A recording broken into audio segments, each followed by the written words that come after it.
Back when I was a kid, I used to have sleepovers with my best friend all the time. His name is Joe, and we remain friends to this day. I'm guessing I was like 10 or 12 at the time. I really don't know exactly what year it was, but I remember that night really well. It was the summertime, and we were having some really nice weather. I went over to Joe's house, along with my older sister. Joe also had an older sister that was my sister's age, and they were also best friends. So all four of us were at Joe and his sister's house, and my sister and I were going to spend the night. For most of the day, Joe and I were outside playing basketball in the driveway. He lived in what I would describe as a pretty typical neighborhood. There were many other houses on the street, and they all had around the same size house and yard. The backyard was not very big, but was fenced in, separating it from his neighbors. There was enough space to play catch and things like that, though. I remember that we went inside for a while to eat, and we were playing some video games. Then somebody, I'm not sure who exactly, had the idea to sleep outside in tents. Joe's family went camping sometimes, so they had a few tents in the garage. I know it was either Joe's or my sister who had the idea, and Joe's parents thought it would be really fun as well. Joe and I would probably rather stay in and play video games until we got too tired to stay awake, but we ended up agreeing. We all took 2 tents and set them up probably 50 feet away from each other at the end of Joe's backyard. One was for us, and the other was for our sisters. We took out sleeping bags as well, and then Joe's parents made a campfire. They had a little fire pit, and we roasted marshmallows and made s'mores. When it got late, Joe's parents put out the fire and went inside. Then it was time for us kids to go to bed. Joe and I got inside our tent, and we went into our sleeping bags. I remember we played on our Game Boy Advances for a while. It was really quiet out there. We could hear our sisters talking in the distance from their tent at first. Eventually, they must have went to sleep because things got really quiet. Joe and I were still up though and playing our video games. Then we suddenly heard a noise as if somebody was walking in the yard and approaching our tent. They were walking slowly, but the strange part was that they were coming from the back side of the yard, not from the direction that the house was in. At first, we assumed it was one of our sisters. They were probably trying to scare us. Still, I had a bad feeling about it for some reason. Joe and I whispered to each other, asking if we had heard that. I remember Joe saying that it was his sister confidently, as if he knew that's who it was for sure. But for some reason, I didn't believe him. Then, suddenly, we could see the shadow of who was there. It certainly wasn't his sister. The shadow appeared to be of a grown man. We were both frozen with fear. The shadow got closer until it was right outside of our tent. The guy stood there for the longest time, but didn't open the tent. Then he started walking away. But he was walking closer to the house, or possibly towards our sister's tent. Joe and I moved over to the end of the tent, and we quietly unzipped it to get a look at who was there. I remember that we both stuck our heads out to look. We thought we were being inconspicuous, but apparently we were not. As soon as we saw the guy, he was like 20 feet away, halfway between our tent and our sister's. He immediately started sprinting to the end of the yard and hopped the fence like it was nothing. Neither Joe or me got a good look at the guy's face. He pretty much turned away as soon as he saw us. After that, we all went inside. I felt much more safe in there. I don't think the guy ever came back, but I'm really glad that he left when he did.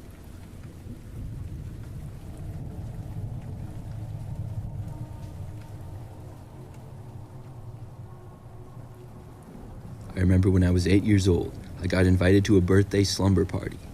Something really strange happened, and I haven't told anybody about it to this day, so I'm deciding to write about it now. The party was for one of my friends. I wasn't the closest friends with him, but I was certainly in his friend group. We were classmates, and I remember being really excited for the party.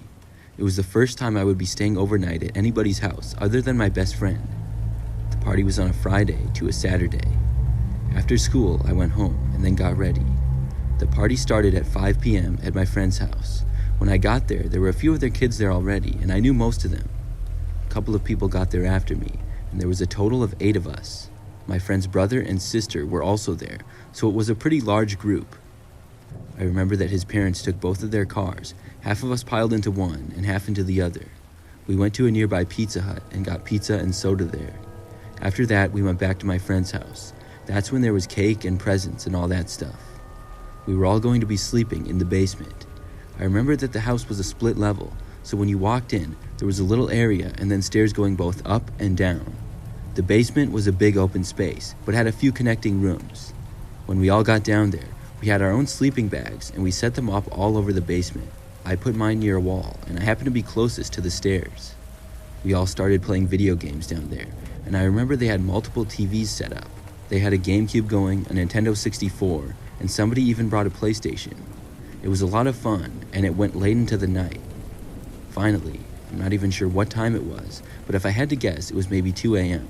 The TVs finally went off, and everybody went inside their sleeping bags and fell asleep. Everybody except me, that is. I was laying down with my eyes closed, but was unable to fall asleep. I'm not really sure why, but I just wasn't really that tired. I laid there with my eyes closed for the longest time, and eventually I sat up and looked around. It was dark and completely silent. Everybody else was fast asleep. I kind of had to use the bathroom though, probably from all the Mountain Dew I had been drinking. There was a bathroom in the basement, but I would have to step over multiple people to get to it. Rather than risk waking them up, I had easy access to the stairs, and I decided to use the upstairs bathroom instead. I got up and walked up the first set of stairs into the foyer near the front door. In that area was where everyone left their shoes. There was also a coat closet and a window next to the front door as well. When I got up there, I immediately saw a man's face looking in the window. I was shocked, and I sprinted up the rest of the stairs. Once I was up there, I quickly ran down the hallway and into the bathroom. I couldn't believe what I had just seen. I didn't know who the man was looking in the window, but I was certain that he was not supposed to be there. I used the restroom, but before I left, I had to psych myself into going back downstairs. The man might still be looking in, and I did not want to walk past him again. I opened the bathroom door and walked out. I soon made it to the top of the stairs. That's when I heard a quiet knock on the front door. It wasn't loud enough to wake anybody up, but it was certainly loud enough for me to hear it. I was really freaked out now. I waited at the top of the stairs. I stood there for probably 2 or 3 minutes. The guy knocked again. Finally, I made a run for it. I went down the stairs as fast as I could, and I told myself not to look at the window. When I was almost at the bottom of the stairs though, of course, I looked at the window. Nobody was there at first, but then quickly the man appeared again. He was looking right at me. I ran even faster and went all the way down the next set of stairs back into the basement. Everything in the basement was still silent and dark. Everybody was still asleep. The window to outside was just barely out of my view. I was glad that I couldn't see the man. I heard another quiet knock from the front door though. Then I heard the knob to the door turn as if the man was trying to get inside. I had no idea who this guy was or what he was doing. I did my best to fall back asleep, but I still couldn't. By now, I was probably even more awake from seeing the guy than ever. I heard him around the front door, knocking quietly on the door or window or trying to open the door. That lasted for probably 10 or 15 minutes until things finally went quiet again. I was thinking about waking somebody up, and I almost did, but I decided not to. There were a couple of windows in the basement. The basement was only like half underground in the front. These windows had blinds covering them though. But only about 10 minutes after I stopped hearing the noises around the front door, I started hearing a quiet knock at the window. This lasted about 5 minutes before going back to the front door area. I closed my eyes and covered my ears. I did my best not to think about it and to try and fall asleep somehow. Eventually, I did. When I woke up the next morning, it was 8 a.m. and most of the other kids were awake. We all went upstairs and had pancakes for breakfast. Shortly after that, everybody's parents started coming to pick them up. My dad came and picked me up, and I went home. I never told anybody about the man that I had seen. I'm not really sure why I didn't tell anyone, but I just didn't. Soon after, I forgot about it, but over the years, I've remembered it, and I think about it time and time again. I still wonder who the guy was and what he was doing. Was he trying to break in, or was he just messing around? I just know that he really scared me that night.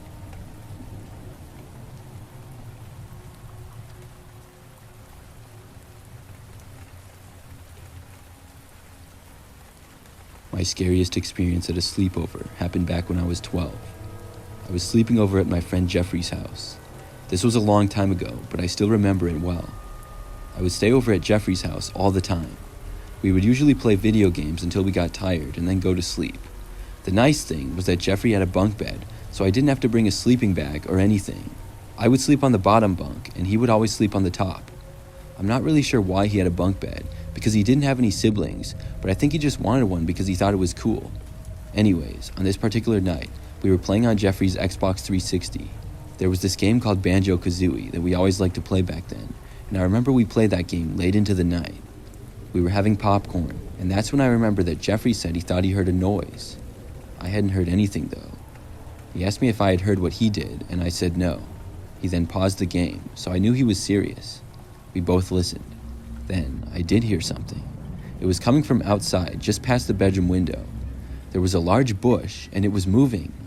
He had shades covering most of the window, but there was a small opening. We thought maybe an animal was there at first. However, the way the movements and sounds were, it seemed more like a person. We both went to the window and looked out, but didn't see anything. We looked out there for a good 2 or 3 minutes. After that, we went back to playing video games. At that time, it was just past midnight. We played the game for about 5 more minutes before hearing the bush move again. We paused the game once more and listened.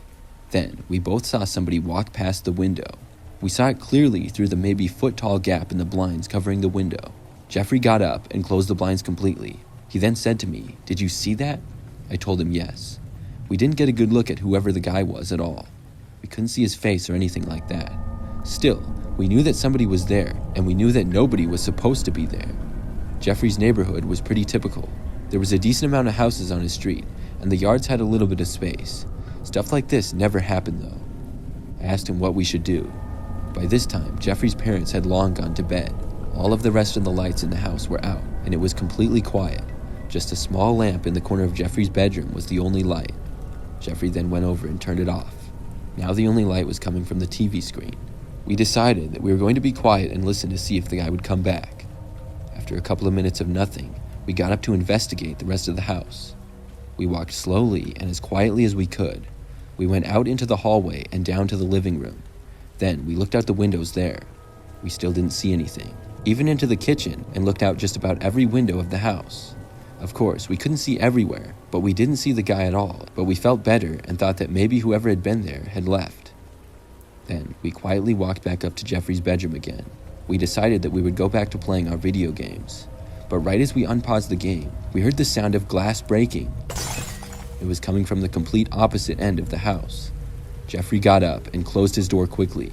He then said to hide. We both ran to his bunk bed and hid underneath it. There was enough space under there for both of us to fit, and we covered the side with blankets.